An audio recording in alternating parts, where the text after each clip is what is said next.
Now to cybercrime. Sydney-based hedge fund Levitus Capital became the latest victim this week, with $8.7 million pilfered through a business email scam. The attack was one of over 2,000 in the last 5 months, prompting action from the Australian Federal Police. Well, Palo Alto's president of Japan and Asia Pacific, Simon Green, says that the spike is partly thanks to all of the working from home that is happening now.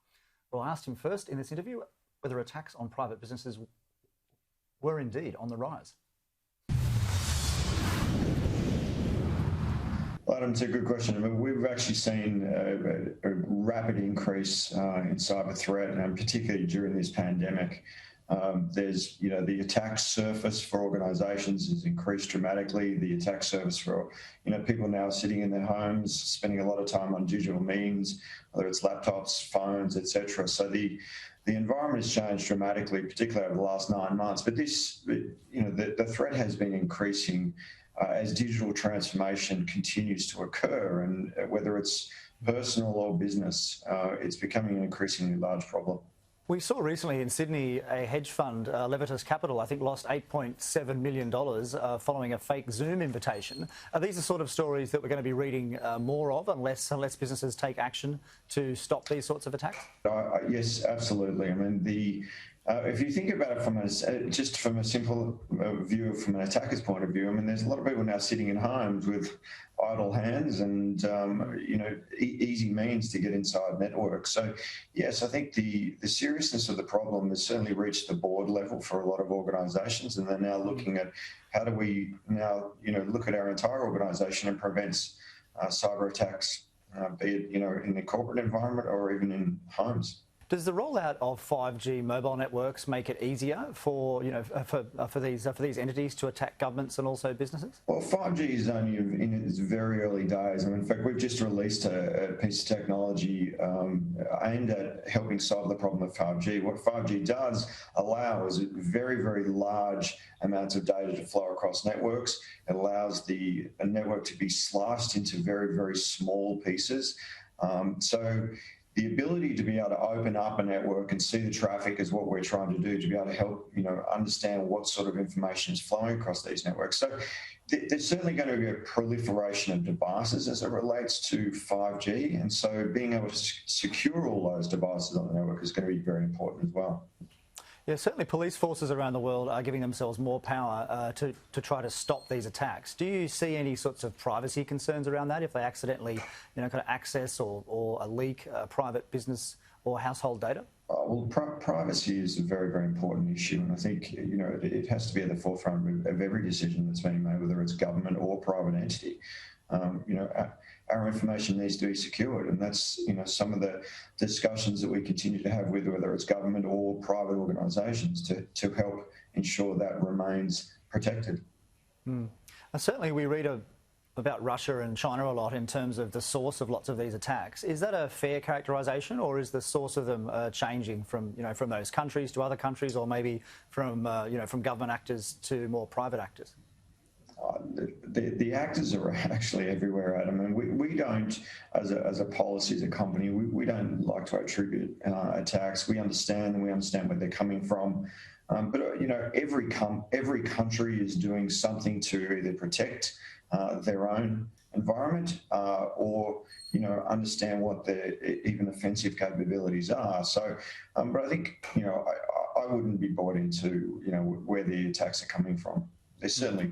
But is it fair to say, though, that it's less government actors now and more private actors, or at least private actors, private criminals, if you like, are increasing their rate of attacks? We've certainly seen that. We've certainly seen privately funded activities for sure. Now, do you think that individuals, as opposed to businesses and governments, should be more concerned about their cybersecurity now than they are or than they have been?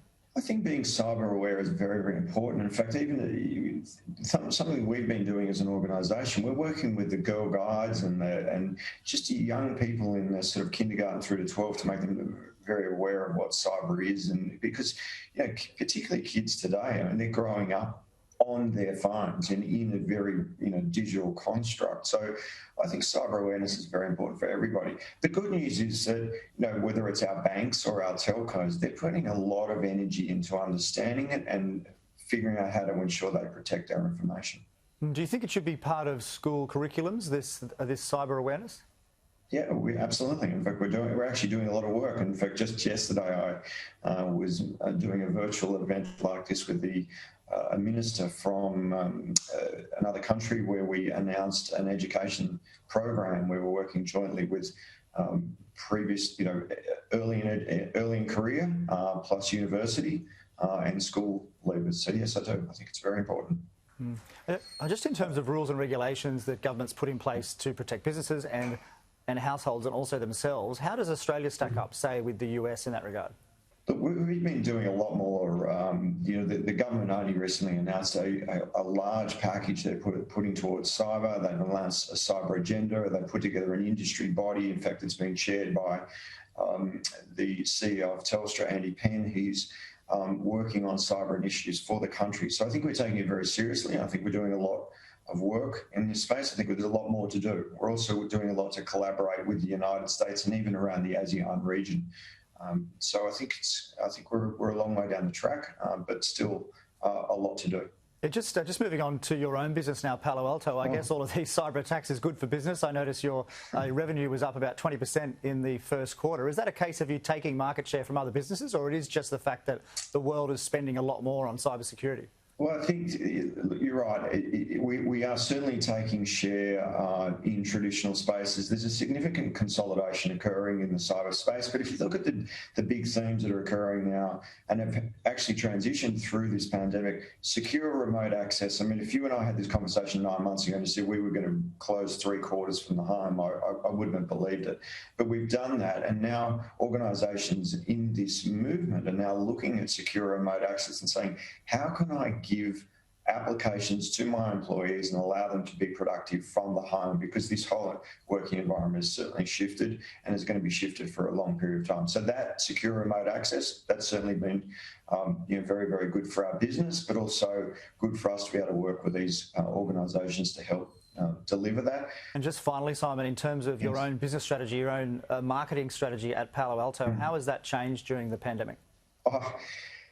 Adam, it's been really interesting to see the innovation that has occurred from people within our marketing teams. I mean, traditional marketers that were faced with the challenge of how do we get access to customers in a different way. I mean, we've used your platform, which we hadn't ordinarily used.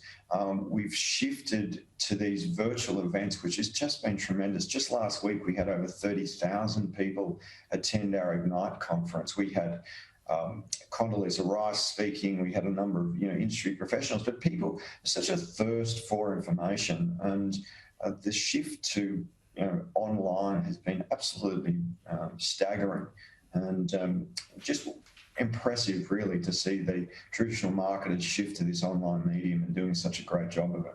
Okay, Simon Green, thank you so much for your time today. Adam, thank you very much.